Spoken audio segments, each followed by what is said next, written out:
अस्सलाम वालेकुम, कैसे हैं आप? उम्मीद आप बहुत ज़्यादा अच्छे होंगे और अल्लाह ताला ने अगर आपको सेहत दी है, सलामती दी है और आप खाना खा सकते हैं, चल फिर सकते हैं, तो यकीन करें आप दुनिया के सबसे खुशकिस्मत इंसान हैं।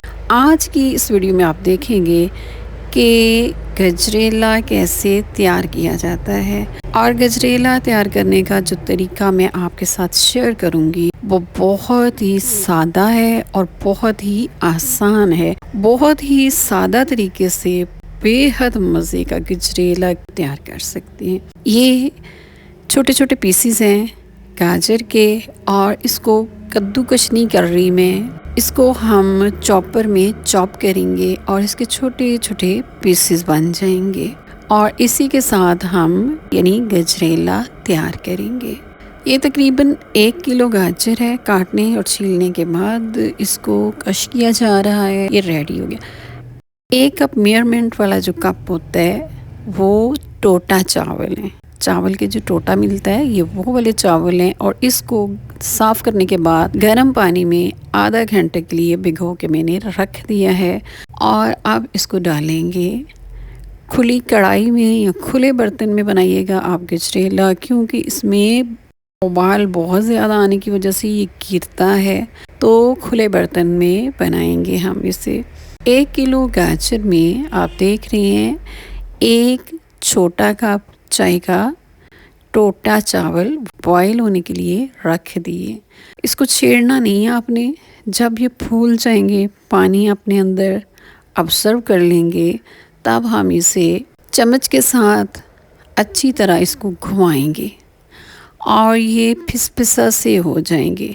आपने चावल का जो दाना है ना उसको ख़त्म नहीं होने देना, क्योंकि गजरेला में जब तक चावल का दाना मुंह में नहीं आता मज़ा नहीं आता। तो ये इस तरीके से हो जाएंगे, एक पेस्ट सा बन जाएगा, लेकिन इसके अंदर दाना बाकी रहना चाहिए।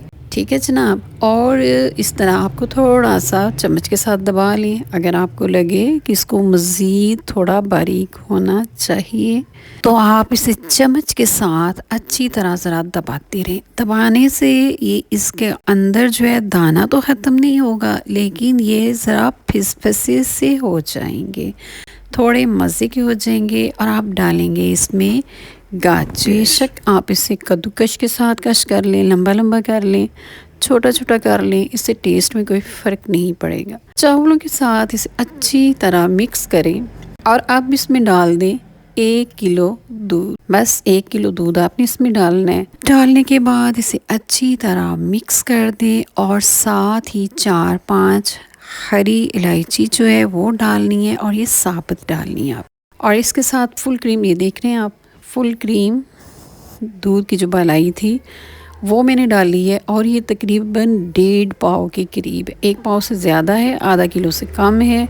और ये कम से कम अगर चम्मच कप्स के हिसाब से देखे जाए तो 2 कप के करीब ये मलाई बनेगी। अच्छा, ये गजरेला बनेगा ना, ये बिल्कुल रबड़ी जैसा बनेगा। अब फ्लेम को कर देना है आपने लो, तेज़ फ्लेम पे नहीं आपने बनाना इसको बिल्कुल भी। फ्लेम लो हो जाएगा और इसको एक दफ़ा मिक्स करें। और मैंने इसके में डाली थी हरी इलायची साबुत, खोले बगैर साबुत इसमें डाली थी। इससे क्या होगा, इसकी खुशबू और जायका जो है वो इसके अंदर तक जाएगा, एंड तक इसके अंदर रहेगा। जब तक आप खाते रहेंगे, चम्मच चलाते रहेंगे, जायका उसका इसके अंदर ही रहेगा। अब डाल दिया मैंने इसमें 1 कप चीनी। अगर आप ज़्यादा तेज़ खाते हैं तो ज़्यादा डाल लें, अपने टेस्ट के हिसाब से इसमें चीनी डालें। मैं तो ज़रा कम ही चीनी खाती हूँ, लेकिन मेरे बच्चे ज़रा थोड़ी तेज़ चीनी खाते हैं।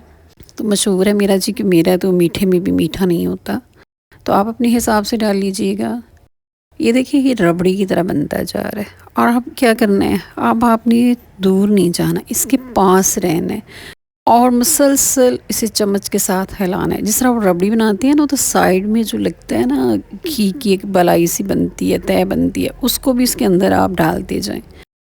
और ये देखें जनाब, इसको इतना थिक करना है, इतना थिक करना है कि आपका चम्मच जो है ये आसानी से उसमें नहीं चलेगा।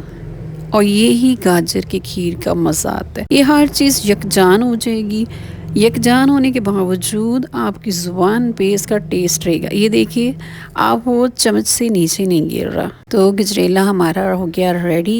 इस पे देखिए बबल बन रहे हैं खूबसूरत और मज़े के। ये बता रहा है कि मैं रेडी हूँ, अब आप मुझे खा सकते हैं। तो जनाब, आपको ये गजरेला की रेसिपी कैसी लगी? बनाइएगा, खाइएगा, यकीनन आपको पसंद आएगी। अपनी दुआओं में, अपनी यादों में मुझे याद रखिएगा। और अगर आपने अभी तक मेरा चैनल सब्सक्राइब नहीं किया तो प्लीज़ उसे सब्सक्राइब कर लें।